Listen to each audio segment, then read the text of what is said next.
Greetings, my scented pals. Welcome to another episode of Making Sense Make Sense, the podcast that's all about demystifying the often very mystifying world of scent.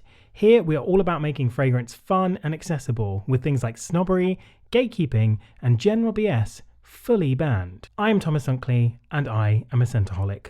More importantly, though, I am your host, and I'm here to guide you on your olfactory journey. Think of me as your smelly cabin crew. I will serve you piping hot fragrance content at regular intervals, and I'm here whenever you need me. Just press the call button. In the event of an emergency, simply follow me as I run screaming towards the exits. I will lead you to safety. Hopefully. All I ask is that you keep your damn tray tables up when we're landing.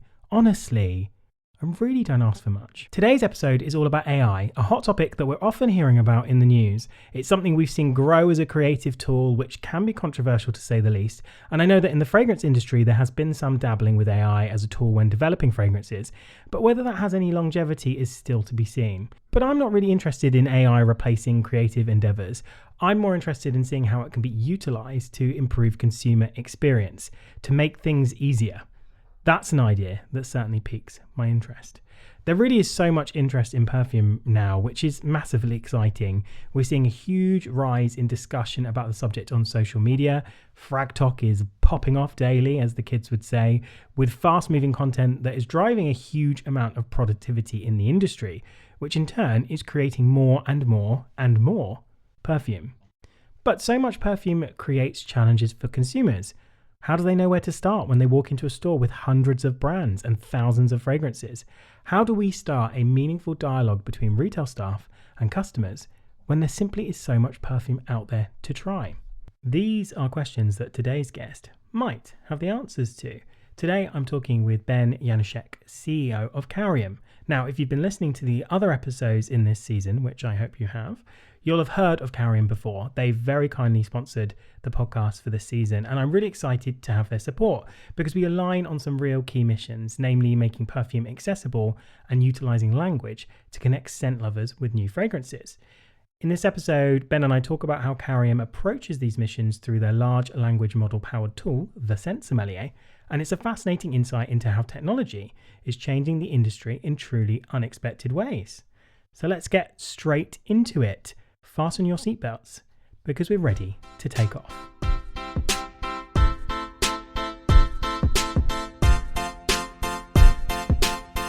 Ben, thank you so much for joining me on Making Sense Make Sense. I'm a big fan of how KAORIUM is disrupting the industry in a way that thinks deeply about consumer experience and how that can be improved in a way that is meaningful for consumers. So I've got lots of questions for you. I warn you up front. Are you ready? I'm super terrified, but let's do it. There is no need to be scared. I am a pussycat, I promise. But before we get into all things KAORIUM, I know you've worked in the fragrance industry for many years now. Is fragrance something you were always interested in? Was it important to you growing up, or is it just something that's become a profession for you? So that's a really interesting question. Actually, you're right. It's been a long time I've been in the industry, so more than half my life. In essence, 28 years. I worked it out today because I knew that would be a question that you would ask. So I've been in the industry a long time. I had a kind of a 3-4 year sabbatical somewhere in the middle, but fundamentally it's been a long time. I can't say I was growing up I was particularly fascinated with perfume and fragrance. I grew up in a household where it was a big part of our existence. Some familial stuff in terms of my mum and my stepfather were both within the industry, at least loosely, one of them, and one quite heavily. And aside from the usual kind of Kouros, Aramis kind of process I went through in the 80s, I guess, what I do remember, though, is having a very clear connection with more scent, let's say, than fragrance. So very specific memories of my grandmother related to the smell of mothballs. We didn't see her very often because she lived in another country, and I could smell the smell of her apartment before we got to the apartment because it would just be triggered even before I smelt it. Or the smell of my dad lighting a cigarette in the car. I don't think you can do that anymore, but back in the 80s it was allowed. And again, almost preempting that, smelling it before he'd even done it and kind of looking forward to it, that first cigarette, that first Even the refilling petrol, 4-star petrol had a very specific smell, which I'm still really fond of because I guess I had really nice memories of road trips. So I think I've been very interested in scent, maybe more than perfume and fragrance specifically. But then having said that, then been in the industry for 28 years. So yes, it sounds like there's some really poignant scent memories there for you. But I want to back way up to something that you said at the beginning of that, which was you mentioned Kouros and you mentioned Aramis. Yeah. Those are really big, bold, masculine fragrances. Yeah. Talk to me about how you came across those and what your experience with that discovery of those fragrances was. So I think they were just the things that were going around at the time. So it wasn't me hunting them out particularly. I don't think I probably even bought them. I suspect I got given them by my older brother, or he had them on his shelf, or, they would have been Christmas presents when I was 13, 14, 15. Particularly back then, I don't think many, particularly guys, would have had much of it wouldn't have been seen as a very cool thing to be particularly interested in, the delicacy of any particular notes. So I think fragrances, and I know, of course, in the 80s, big smells were all the rage, right? So it kind of fits naturally that kind of things like Kouros and Aramis were big fragrances. These were the first fragrances after Old Spice and Brut that came along with a bit more sophistication maybe than maybe we'd been used to, particularly on the male side where there was a very clear divide between male and female. Very different time as well, because obviously we'll go on to talk about this, but there's just so much more choice now. But I find it fascinating that those were the fragrances that you were wearing, and I wonder if have you ever smelt those recently, or in if you smelt those in modern times, as it were. Not to say the 80s aren't modern, I don't want to be accused of that, but do you feel that if you smelt them now you'd have a different relationship with them, do you think? Well, I suspect they would. I haven't smelt them for a long time. Possible I smelt Aramis 10, 15 years ago for the last time. Kouros, I can't remember. Interestingly, I remember the packaging maybe more than the smells. I do remember them being strong and being smelly, and not in a negative, in a positive context. I suspect if I smelt them now, they would, immediately transport me back to that time. Yeah. And maybe that's what I should go and do. I don't know. I mean, can you still buy Kouros? Can I go into it? You can, yeah. It's still going. It's still popular. There are people out there buying it, and it's delightfully filthy, I have to say. It's great stuff. Good. Well, I'm going to go out and buy a bottle right away. Good. So scent and scent memory is obviously really important to you, and that's had a big impact on you. I can see that. But you've obviously worked in the fragrance industry for quite some time now. How did that start? How did you get into the fragrance industry? Yeah, so I mentioned it briefly. So my growing up, my mum was a cosmetic chemist, so she worked in the beauty industry. She worked in multiple companies in terms of ingredients and cosmetics, and then she met what became my stepfather within the industry context, and he was within the fragrance industry, but he was much more on the regulatory side. So he was involved in IFRA and RIFM and all of these kind of associated. I think he was chairman of IFRA for many years, but was very much scientific and technical. So I always grew up with that kind of world of fragrance and beauty in the background, but it was never overtly pushed on me. Or it was just natural. A lot of my mum's and stepdad's friends were in the industry. And actually, ultimately, that's how I ended up working within it, because one of their good friends was the MD of a very small perfume house up in Northampton called at the time the Independent Fragrance Company. It's been bought and rebought several times since then, and they were looking to develop their business in Central and Eastern Europe. It was kind of the mid-90s, late 98 it was. So the Berlin Wall and stuff already come down, and the kind of early adopters had gone in and tried to develop the market, but it was still quite a fresh ground for perfume companies to go into. And since I was from that Central European background, I had some language skills in Czech and Slovak and a bit of Polish, because they're very similar Slavic languages.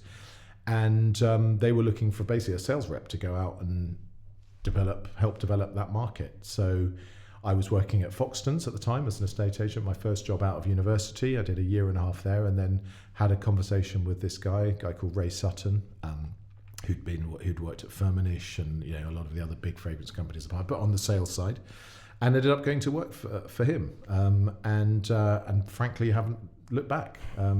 Absolutely loved it almost from the first day. It's a fascinating world, and even though I'd grown up with it sort of in the background, I really had very little knowledge of it. And then, the rest is, I guess, history. Yeah, it's such a unique industry, I think, the fragrance industry. So it's one of those things, once you get into it, it's hard to get out, isn't it? Because there's nothing else quite like it. No, and it's built so much around personal connection as well with people. So once you start building that network and that connection, it's very difficult to leave because you just want to stay part of it. Yeah, absolutely. And the relationships are really, really key. So, you've moved on now, and you're now with KAORIUM, which is kind of at the forefront of technology in the fragrance industry, and is very different from where you started as a sales rep for a fragrance house. We've seen KAORIUM making a really big splash in the UK over the last year or so. But the company has its origins in Tokyo, where I believe the founder, Toshiharu Kurisu, his personal challenges with fragrance shopping actually inspired him to create something quite revolutionary. Can you talk a bit about how KAORIUM came to be? Yeah, so, and forgive me because I'm telling his story and he may have a slightly different way, but as I understand it, and I speak to him every day, he, very early in his life, he was fascinated by perfume. And the fragrance in Japan is quite a strange thing because really it didn't really exist as an industry until even 20 years ago. And it's still relatively small, but growing. But he was fascinated by it from an early age. He's really a tech guy. I mean, arguably also a philosopher as well. He's very interesting, and maybe that's a Japanese characteristic. But he really thinks deeply on subjects, and then kind of is really intellectually challenged and wants to find solutions. And he sort of came across this world of fragrance, didn't understand it at all, and then found it very difficult to buy anything, understand how to buy, who should he talk to, how should he talk. And so he wanted to find a solution. He wanted to understand what is it that makes people like a fragrance, and then in some ways, more importantly, then not just like it, but then spend their money to buy it. And he was really fascinated by that concept. And being from a tech background, he thought he'd try and find a tech solution to it. One of the, I think, most interesting things about KAORIUM is that those early days, there was no one from the industry involved with it. So it comes from a very pure kind of non-influenced background, and I think in some ways that's why it works so well, because it's not necessarily designed for someone like you as a perfumista, albeit it can be a useful tool. It's really designed for everyone else, which is, let's face it, 99.9% of the world who don't have much understanding of fragrance, are frankly a bit intimidated by it, but still want to buy a fragrance. They still want to smell nice, they want to buy something that's right for them, and they need that kind of help. So that's kind of where it comes from.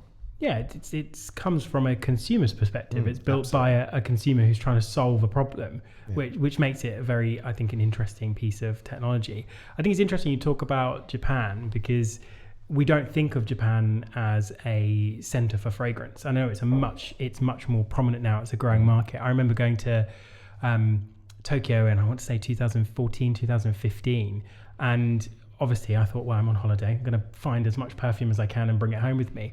I just couldn't find it. It wasn't there. But makeup, huge. Yeah. And I know actually we're seeing in Asia and lots of different markets there that fragrance is becoming much more talked about. So I imagine this is quite timely technology. Absolutely. And we've had a lot of success in Japan in retail because, and that's partly because people are eager and they're much more maybe open to trying new things there.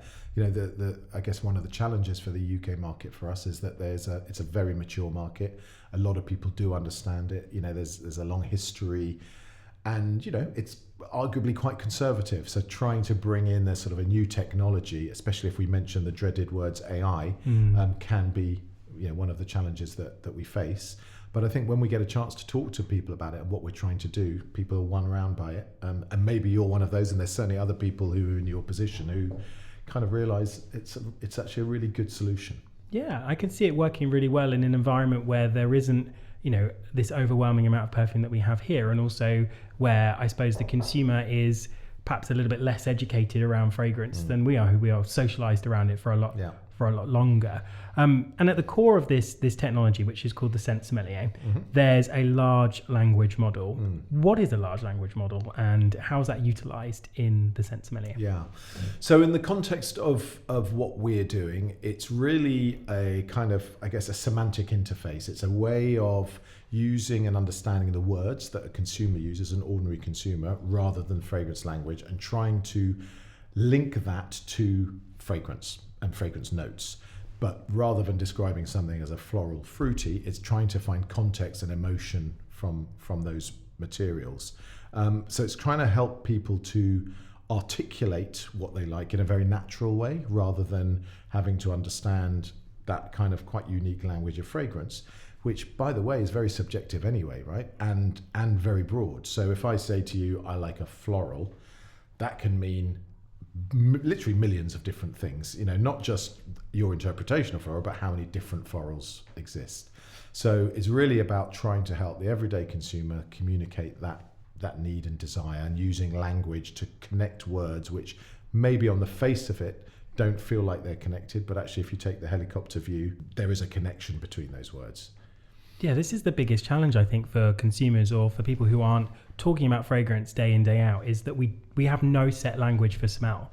So we don't have specific words that we can utilize to take this very intangible thing and make it real.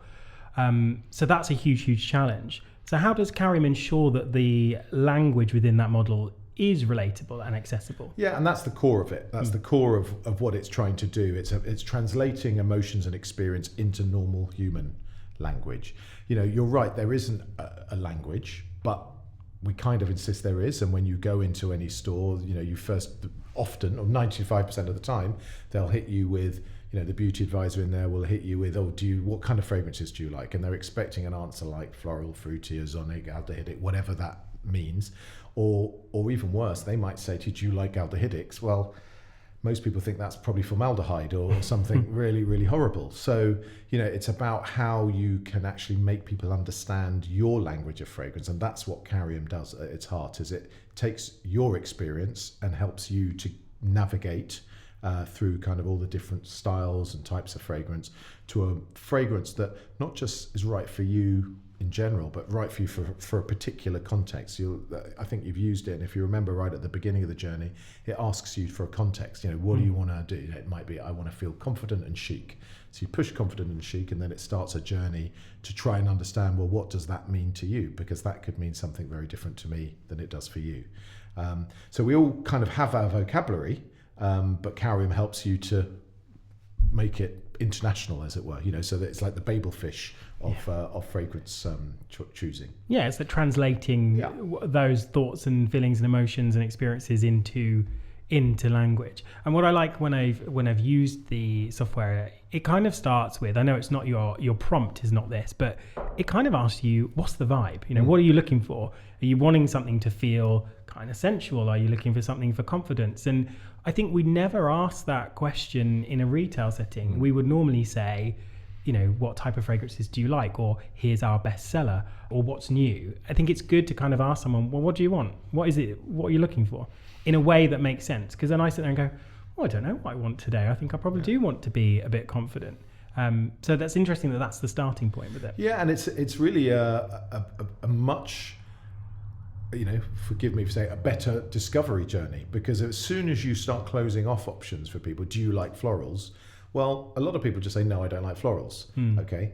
Even if actually you showed them a floral and they go, I love that, but you don't even get to that point. Yeah. They've automatically then discounted 20% of all the fragrances on the market because it's got some floral notes in it. Because they think Chanel No. 5. If they don't like Chanel No. 5, they think I don't like florals. Yeah. No, exactly. And so that could be even a specific word, or it could be even a fragrance brand, right? Or as you say, something like Chanel 5. So you're immediately cutting off that opportunity to discover something new and interesting to fit the mood or the context that you're looking to achieve. Absolutely. So let's talk through the user experience a little bit, because I've used the software a couple of times as we've discussed, and it's all done blind, as it were. You're sniffing and you're following your nose. So if I were to go and use the software again, talk me through what I would experience. So very simply, your initial experience would be to identify context. Like you say, relaxing could be more sexy, whatever the context you're looking for. There's a choice of words or a combination of words that you can choose. And then it will ask, and based on your response and based on some pre-programmed information that's been put into the device, like a scent profile sheet that we start the system off in, it will ask you to smell 3 or 4, it depends on the setup, but let's say 4 fragrances. So confident and chic is always the most popular, or has been in recent weeks the most popular. So if you go for the confident and chic, it knows which 4 fragrances to show you. Now, it might be there's more than 4 fragrances on that device to show you at that point. So it will randomly choose from the ones that it's right, and it could change every time. But fundamentally, you'll get to smell 4 different things. You will smell all 4 of those, and then the device asks you, or KAORIUM asks you, which of those best matches your impression of confident and chic. You place that down on the device, and there's a sensor that knows which one you've chosen. And then it will, and this is where kind of the sort of learning and translating happens. It asks you in one word to describe that fragrance that you've smelt. So we know it matches the most confident chic, but then there'll be a number of words for you to choose from, which are designed then to take you on the next step, which is, okay, you've said that word, now smell these 3 fragrances, for instance. So you'll smell those 3 fragrances. Again, you smell 3, which one of those goes most with that word, you put down the fragrance, and then you go through that a 3rd time. So you end up with 3 fragrances in your palette, and from there, it will ask you to choose your favorite. Now, again, there are different routes that can happen with this. You might then just buy that fragrance. So that kind of works really well, maybe in a mono-brand environment, right? So you go into a well-known brand in Covent Garden where they've got one brand on display, and it will help you choose which of those fragrances to buy.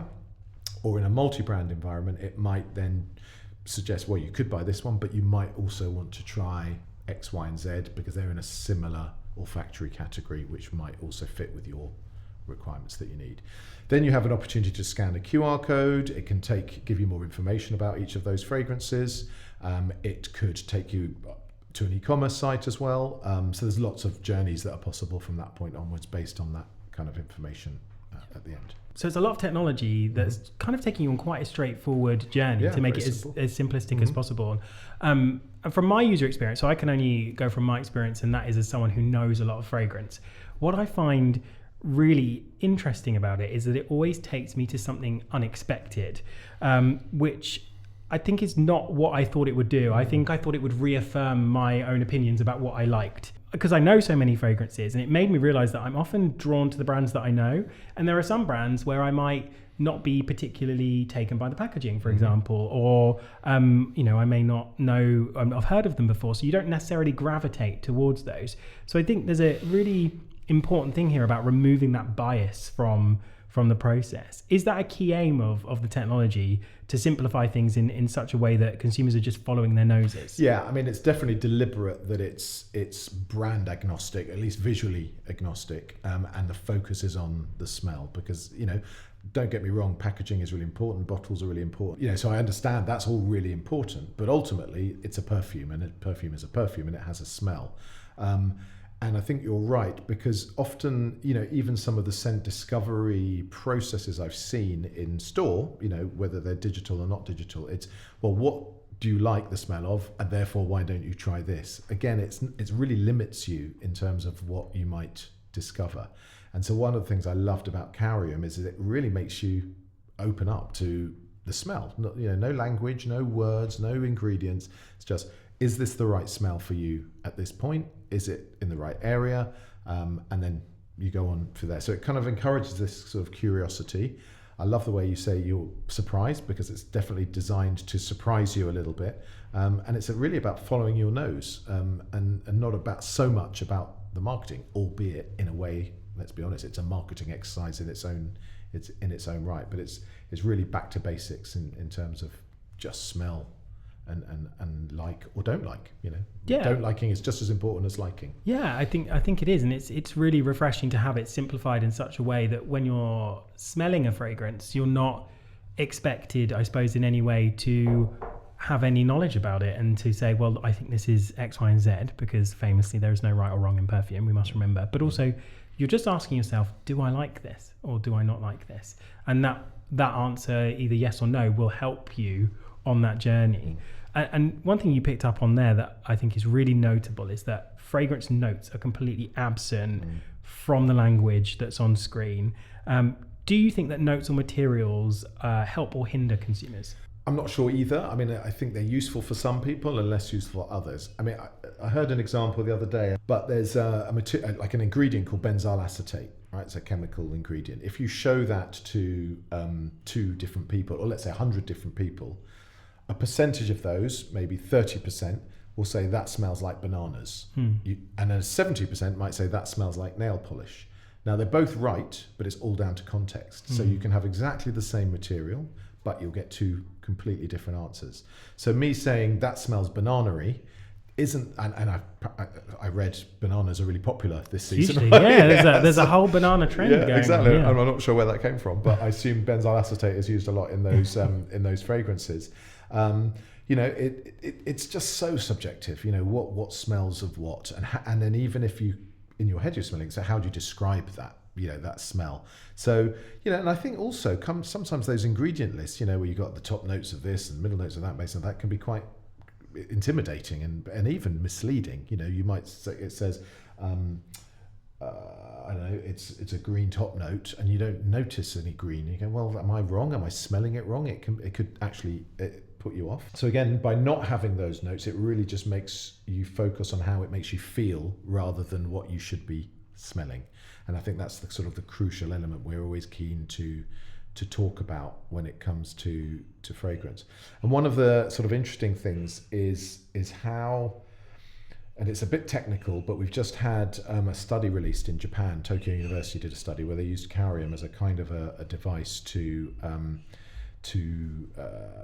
do some analysis of brainwave patterns. And there's sort of two ways in which you can buy something. You can buy something kind of object focused. So if you're buying a fridge, you're looking at the size of it, what the capacity is, how cold it gets, energy rating, etc. These are kind of object-based triggers that help you on that journey. Arguably, talking about fragrance in terms of materials is a similar thing. You're kind of making direct comparisons with different fragrances by using words that are different to each other. And by using that approach, you trigger certain things in your brain. And this is what they've been able to show with these fMRI scans. And using those kind of object-based terms, you're triggering these identification and perception elements within your brain. But if you start talking about context and emotion, you activate a whole different area of the brain, which is much more associated with emotions and the limbic system and memories and all those kind of things. And they've been able to show this sort of actually happening in the brains when people are using KAORIUM versus when they're not using KAORIUM. It's quite a new study. I think it was literally written last month or published last month. So I'm still trying to get to grips with it myself.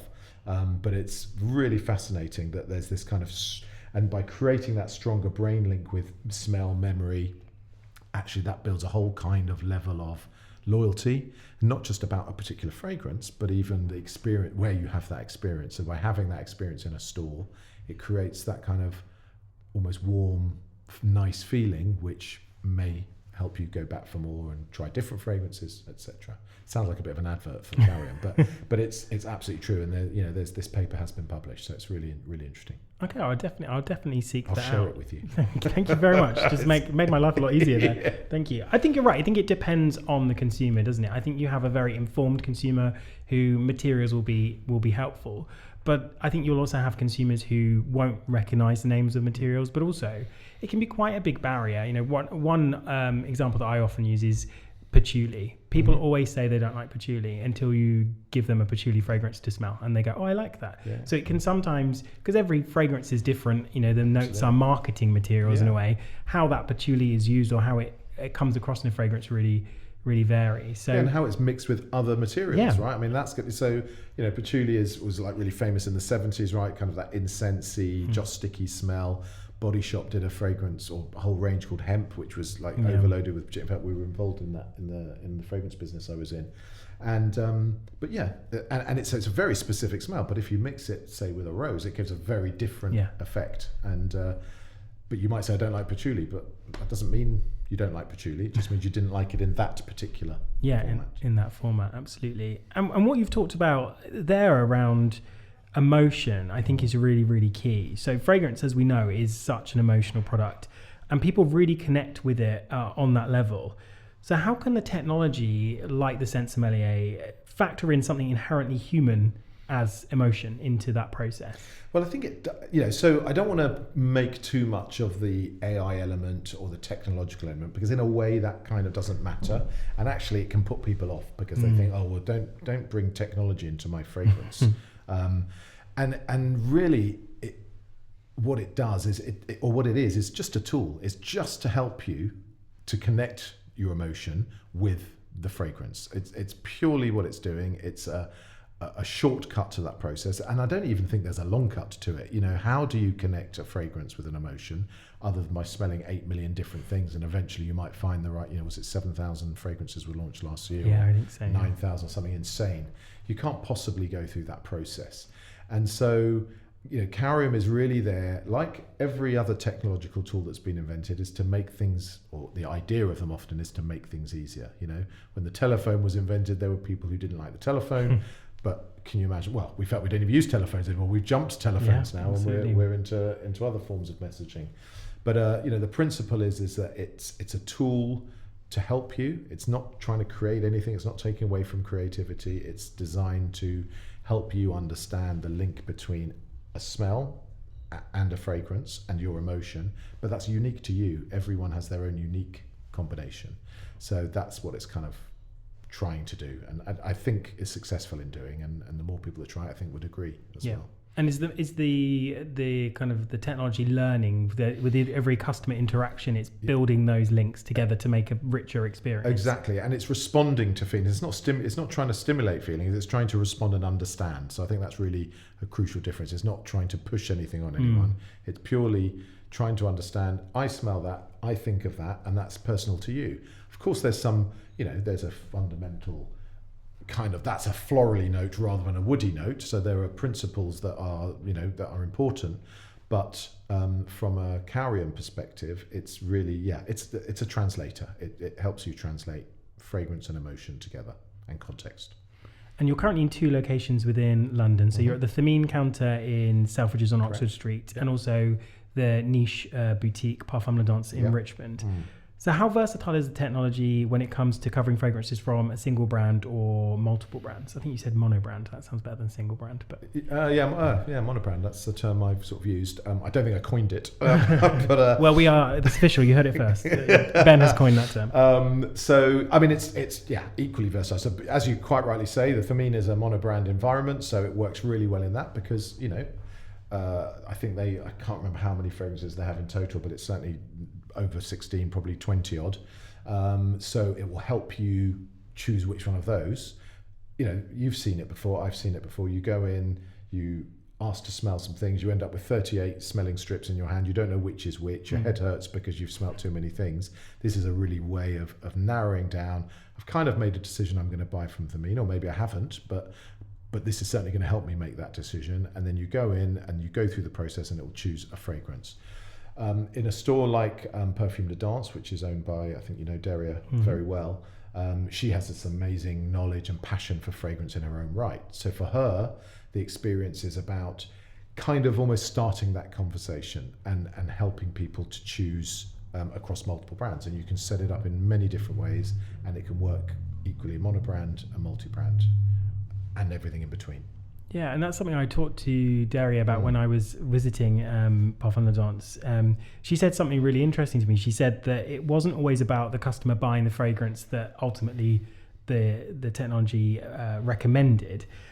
It's the fact that it starts a conversation. So for her, it helps her understand the tastes. So if it picks out, I don't know, for example, a very citrusy fragrance, or, in the selection, most of them are citrusy, she knows everything in her store that she could then talk to that customer about. So it's almost not like you come in, you use your KAORIUM, you buy a fragrance, you go. It's part of the experience. It could be a starting point for someone to explore in the usual way, just Absolutely. By talking and looking. Do you think it's as much a tool for sales staff as it is for customers? I think actually in many ways it's more for the sales staff, and as you quite rightly say, it's certainly not there to in the place of 100%. It doesn't work in it. I mean, it can kind of work in its own way, but it doesn't work in its own way. It's absolutely, as Daria describes it, a way of starting that conversation. And for someone like her who is acutely aware of every single item on her shelf, she knows it like the back of her hand. Even for her, it can be difficult to start that conversation, right? Where does she start? And also, does the consumer understand the question that she's asking? Yeah, absolutely. Now, if they're a perfumista, they can probably have some kind of conversation, but if it's her store is where they film the Ted Lasso series, yep, right? Yeah. So she gets a lot of American tourists who come in. how does she start that? They're not necessarily perfume experts. They're just interested in trying something new. But even as a perfume expert, when someone asks me, what do you like? My answer is really not helpful because it's a bit of everything. Really, it's like, I can't tell you because I will wear a citrus cologne and I wear Angel. Exactly. It depends on where you're going to wear it, and how you're going to wear it, and what time, and which day, and all sort of things. So you're absolutely right. So where KAORIUM can help is at that starting point. Let's narrow it down a little bit, and then, because I know what I've got, right? Well, you pick this at the end or on the journey. There's 3 or 4 other things we ought to smell as well, and then that's that stage. If you're in a similar environment, but maybe you don't have someone quite so expertise, then actually KAORIUM can help you there too, because we can put in the other fragrances that they ought to smell as part of the process. So it will recommend the one that you've picked, but we can also program it to say, but because you picked that one, you might also want to try X, Y, and Z. So you can do it even without necessarily the deep expertise that Daria has. And some beauty assistants will be more trained than others, have more experience, so it can be used by both. But absolutely, as a conversation starter, is how I see it works. It's best. There's a perfumer called Sarah McCartney as well, and I'm going to paraphrase her, but I think she says, it gets people opening up about fragrance, and that's one of the reasons she's used KAORIUM and really loves how it works. Yeah, that's good. That's what we want. We want people to open up and talk about it. Now, I want to ask you about the dreaded AI, as you called it earlier, because I think it's a really important topic, I suppose. It's quite a controversial subject, and there are lots of, I think, valid concerns around generative AI and the impact not only on the creative industry, but on politics and things like that. It's all very nuanced, isn't it? And people, I think, also worry about how it's often positioned as a replacement for labour in a way. It's we'll have AI, so we don't need the people to do the doing. What are your thoughts on those concerns, and how do you think KAORIUM fits into that, and how it may be different from other AI technologies? Absolutely. So I've touched on it already. So we're certainly not generative. We're not creating anything. We're not making anything. We don't pretend we're trying to make anything. We really, but absolutely understand the concern, and we all have it, right? I mean, all of us. You've seen the podcasts, right, where they do AI podcasts, and they've faked Michael Aspel and him doing interviews, or not Michael Parkinson, I think it was. So maybe this time next year there'll be no one sitting opposite me. Well, if they could, I'd happily have someone edit it for me. That would be a lot easier. So it's definitely, for KAORIUM itself as a piece of technology, it's definitely not there about replacing people. When we were looking at launching in the UK last year, we looked at how much we should play on the AI or the technology element, right? Because it's just an optic that you can view something through. We decided that we're not ashamed of it, but it's about, I guess, educating that it's a tool. It's to help us. It's not to replace anyone. It's not to hinder anyone. We certainly don't create fragrances. What we try and do is create understanding, and that's maybe the view that we take. It's an enabler, better said, of human connection. Certainly not an automation. So I strongly believe that, and I know I've seen some negative comments on posts, on social posts we've done, on articles that have been written about us. And that's mainly, I think, people don't understand what we're trying to do, because there are technologies out there which are starting to potentially replace perfumers or elements of perfumery, which I can understand people don't like, particularly if they love fragrance and they love that human creativity element to it. But that's certainly not what we're doing. I guess the only thing we may be doing in that direction is actually understanding people's preferences, and we can share that information and use that information to understand where the trends are, what people are liking. But it's an enabler. It's to help people, not to replace people, for sure. So one thing I'm really curious about is how consumers have reacted to the Scent Sommelier when they're using it. Have you seen any reactions that have taken you by surprise or that stand out for you? Yeah, most, in fact, people, when I've watched them using it, always absolute joy to see those reactions, and this goes for the perfumistas who've used it versus the kind of ordinary Joe in the street, and it does make them think about their scent in a different way to what they normally do, and those are two different ways in which people might look at them, and even kind of, as you've described, experienced perfumista types have enjoyed it, and it's opened your eyes to new things you wouldn't previously consider. because of maybe the objectivity of it, because it's showing you things you wouldn't ordinarily smell, because you might in your head rule them out immediately. There's no branding involved, there's no packaging involved, it's just about the raw fragrance. And I think one of the really interesting things is and I think this is where that sort of emotional neural behavior kind of almost makes a warm feeling in your head. And so it kind of sparks that reflection. It really makes you think about the fragrance rather than just saying, do I like it, don't I like it? It makes you think, well, even if I don't like it, what's the word that I'm trying to think of it as? And then that gives you a whole different appreciation of the fragrance, even if you might intrinsically not like it in the first place. So just that reaction of people enjoy, and it's the cynics I love seeing that reaction with the most, right? When they go, oh, do you know what? I thought it was going to be this, but actually I can now see value. So the more people we get to use it, especially those who are the more cynical in the process, I think they'll see that it really does actually do a really good job at helping you navigate that minefield of massive volume of fragrance choices. Yeah, well, we need any help we can get at this point, because it's an onslaught. Yeah, absolutely. And for that reason, it's obviously incredibly exciting technology. How do you think it's going to develop over time and in the future? What are your plans? So look, the goal right now is to get it into more retail environments, get it used more, understand, we're learning, we're developing, it's a new technology. Ultimately we're a startup, so we're trying to kind of make it better, make it react better, modify it, add functionality, etc. I think, maybe more philosophically, it's about opening up and helping consumers understand fragrance better, because ultimately we're passionate about fragrance. We love fragrance, and we want to share that passion with more and more people. So maybe more sensory intelligence, more nuance to choices, how it kind of interacts with our thoughts and our emotions. I think we talk about that we're very proud that there is a sort of science backing to what we're doing, and it started as a hypothesis, and now we have some evidence that shows that it's actually does work in the way that we thought it worked. But it's always human led. We're always thinking about it from a human perspective, about how it can help improve people. We're not changing the world, right? Fundamentally, we're not doctors, we're not saving lives, but actually fragrance is really important, and it's really undervalued in our society in general. And I think by opening up people's interest and knowledge of fragrance, that can only be a good thing. We want fragrance to be a natural conversation, right? Smelling and trying different things and understand. There's stories in there, there's storytelling, there's emotion, all of those elements brought together. And we want people to enjoy it. Yeah, and that they will. I'm sure. I think it's really exciting to see how it develops. Thanks so much for joining me. It's been a pleasure. Thank you.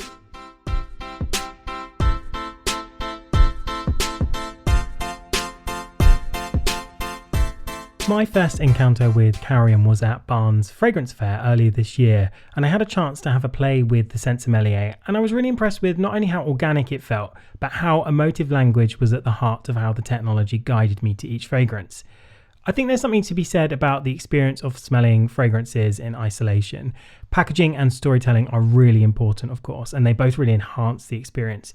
But when there is so much perfume out there, it can be helpful to be guided simply by smell. You're often drawn to something you might have otherwise ignored, and it's refreshing to think of something in just the context of, well, do I like the way this smells or don't I?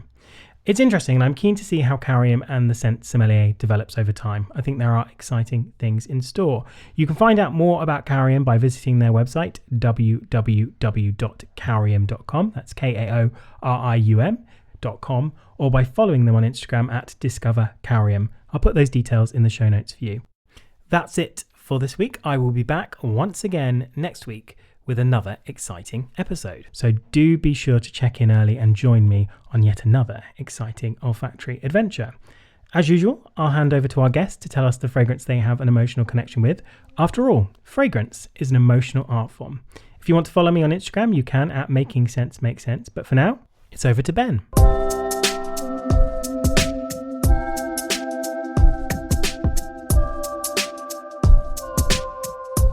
So this is a really tough one for me, because like I said a few times, I do listen to your podcast, and I've heard some of the fragrances that people have picked often kind of what I would class as sort of highbrow niche. And they have these lovely creative stories behind them, which, being not creative at all, I was sort of not struggling, because there's a lot of fragrances that I've smelt over the years that, have some connotation with me. But if I think about the most important, it's a really bizarre one, and I bet, well, maybe you've not even smelt this one, and it's a mass market fragrance, and it's Polo Sport Extreme. And the reason is when I started working for the independent fragrance company Northampton, every month or so we'd sit down and smell all the new launches. And this must have been at my first one of those sessions with the perfumers and the evaluators and marketing people and the salespeople would all sit around a table. Someone would have gone out shopping and bought all the new fragrances. And it must have been the week Polo Sport Extreme was launched, because I remember picking it up and smelling it and just being amazed by it, because I had no formal fragrance training or even informal fragrance training. And I just thought, oh my God, this is amazing. It smells of pepper and it's really hot and peppery. And I remember exactly where I was sat. I remember all the people who were sat at the table with me, and this is nearly 30 years ago. And I was a complete muggle, fragrance muggle. And yeah, I was just amazed at this sort of bright, peppery freshness of this fragrance. I'd heard of Polo as a shirt brand, probably didn't know much about Polo Sport, right? The fragrance. It's not particularly sophisticated, but it was kind of my introduction in a way to that world of fragrance. And I still compare fragrances even today to it. When I smell something roughly in there, I go, oh, that reminds me of Polo Sport Extreme. And then I had an amazing 28-year so far career, almost stemming, feels like, from that moment.